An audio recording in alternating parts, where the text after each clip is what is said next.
This is DYDX, a decentralized crypto trading platform. Ideally, no single entity controls the platform. Trading happens via peer-to-peer transactions that are secured via blockchain and smart contracts.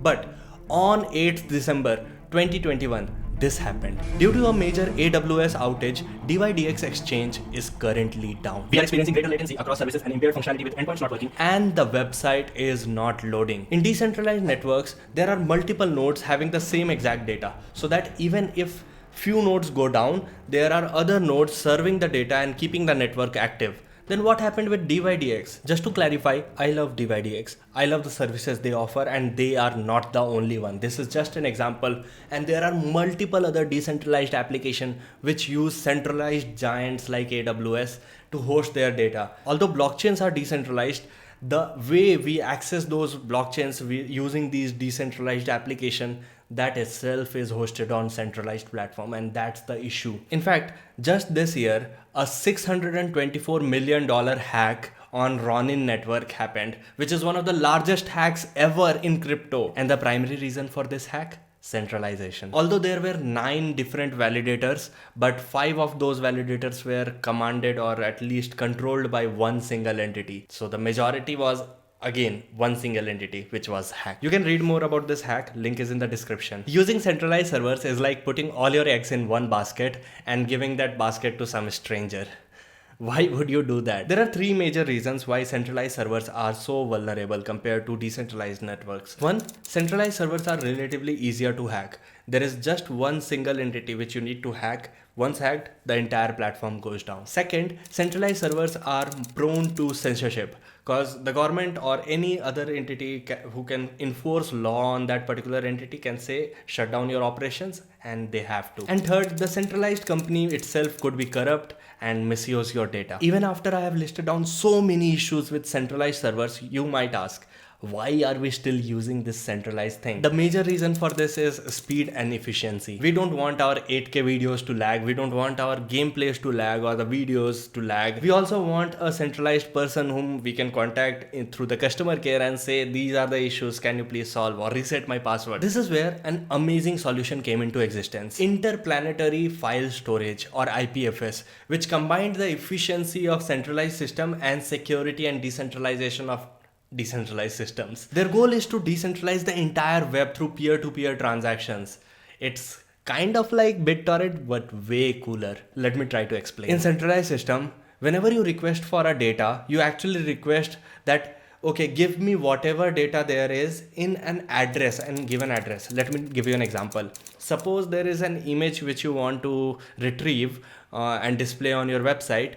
You actually request the corresponding address of that image. Suppose that image has been stored in New York's data center in a building on 5th floor on a server tray which is on rack number 5. So you actually give the address that whatever data is stored in that particular building on 5th floor on that particular rack, just give me that data. You are not exactly looking to get a particular image, but whatever is there on that address. So if that's clear, let's move on to IPFS and understand how the data is stored in that. Suppose you want to get a cat picture. So you will actually request for that cat picture, not for the address. That cat picture goes through a process called hashing, which generates a hash for that cat picture, which is kind of a unique fingerprint which can never change. Now you just request that hash, that whatever data corresponds to that hash, just give me that. So there are 2 major things which happen. 1, you actually request for the data itself. No one else can feed you some random data. And the second, since you are using the hashing process,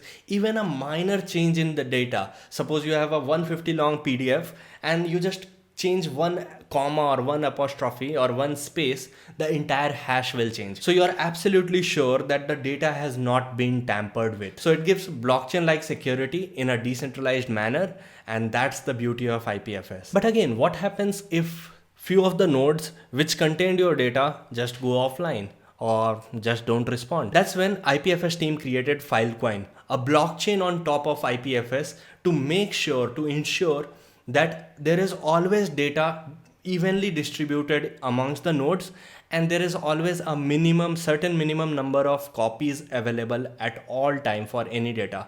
So even if a few nodes which contain your data goes offline, the Filecoin network will make sure that your data has been replicated to other nodes which are active in the network. If you want to know more about Filecoin and IPFS, link is in the description for you. Now, all this gyan is cool, but how do you exactly use it? How do you store your image or file or your entire website on decentralized network like IPFS? That's where decentralized storage and decentralized hosting services come into picture. There are many, but I will take you through one of my favorite, which is Spheron. Spheron lets you deploy your full stack app to the decentralized cloud in just a few clicks with infinite storage and bandwidth. This can make your website 100% censorship, hacking, outage, track proof, transparent, immutable, and cryptographically verifiable.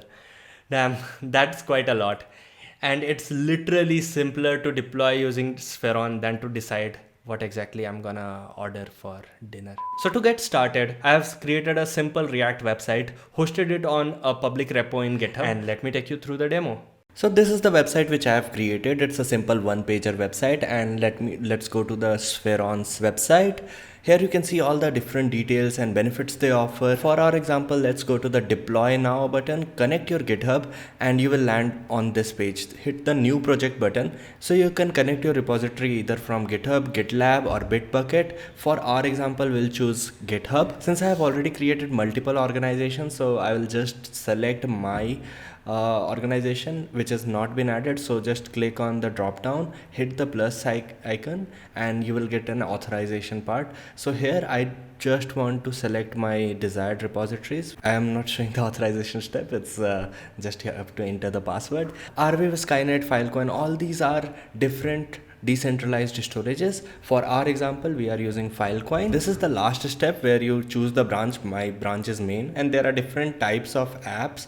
We have created a React app, and we are using the package manager as npm. So npm install and npm run build, and the build directory is cool. Select the node engine. It's 16 in my case, and just add any environment variables which you have. Just hit on the connect wallet. So you need to first connect the wallet, select the network, the currency, and the wallet which you want to connect. I've chosen MetaMask, and once done, simply hit the deploy. You will have to wait for a couple of minutes over here. I've just fast forwarded this process, but once done, you can preview your deployment and see your app now being hosted on IPFS.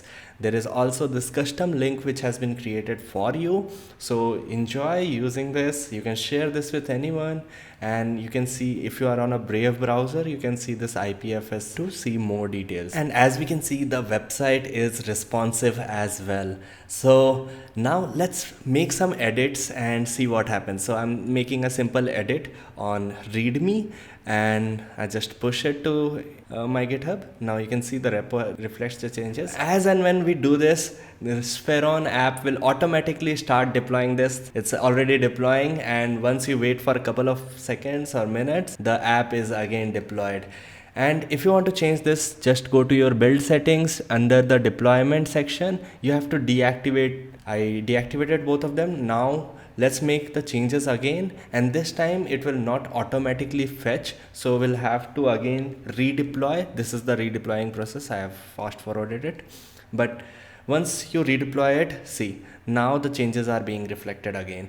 So depends on your use cases. If you are using environment variables, there are multiple options, multiple things like domains. You can set custom domains, you can set project details, you can archive your project, you can actually change the build settings, and you can add environment variables. That's necessary when you are actually auto deploying. And if you need any support, the team is always proactive on Discord, and they have created this wonderful documentation which can help you in anything. Awesome. If you have watched till now, I'm damn sure you are ready to deploy your first decentrally hosted website. If you go through this exercise and host your website on a decentralized storage, please comment down below your link of the website. I will definitely love to go through it. And if you want to try out my own template, the link is in the description of my GitHub repo. Just clone it and get started. One last thing, this is a very new channel, and I would love to get your support. If you have watched till now and if you found it valuable, do hit the subscribe and like button. Thanks for watching. See you next time.